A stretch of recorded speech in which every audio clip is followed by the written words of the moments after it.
Dampak efisiensi anggaran pada sektor pendidikan di Indonesia sangat signifikan dan berpotensi menimbulkan berbagai masalah.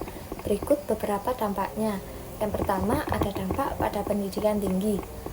Yang nomor satu, ada kenaikan biaya kuliah. Pemotongan anggaran pendidikan tinggi dapat menyebabkan kenaikan biaya kuliah.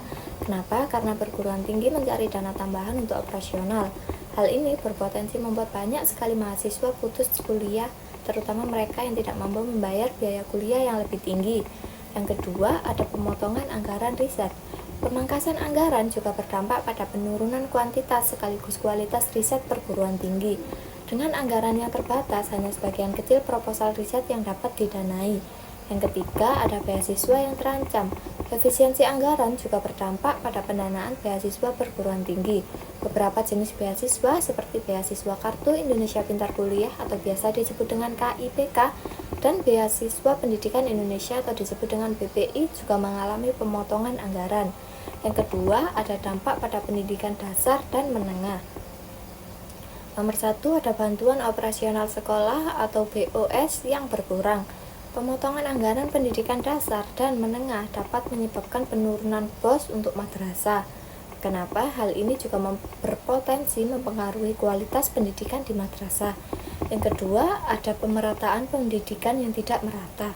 Efisiensi anggaran dapat memperlebar kesenjangan pendidikan antara daerah perkotaan dan daerah perdesaan. Sekolah-sekolah di daerah terpencil mungkin akan semakin tertinggal.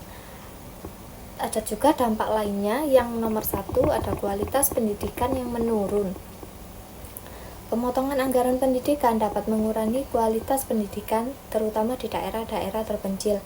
Fasilitas belajar yang minim dan pelatihan guru yang tidak memadai dapat mempengaruhi kualitas pengajaran. Yang kedua, ada beban ekonomi bagi masyarakat. Pemotongan anggaran pendidikan dapat menyebabkan peningkatan biaya pendidikan bagi masyarakat. Hal ini berpotensi mengurangi akses pendidikan bagi keluarga yang kurang mampu.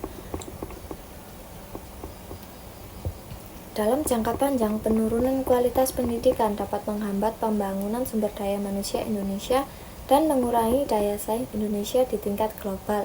Oleh karena itu, pemerintah perlu mempertimbangkan dampak efisiensi anggaran pada sektor pendidikan dan mencari solusi untuk meminimalkan dampak negatifnya.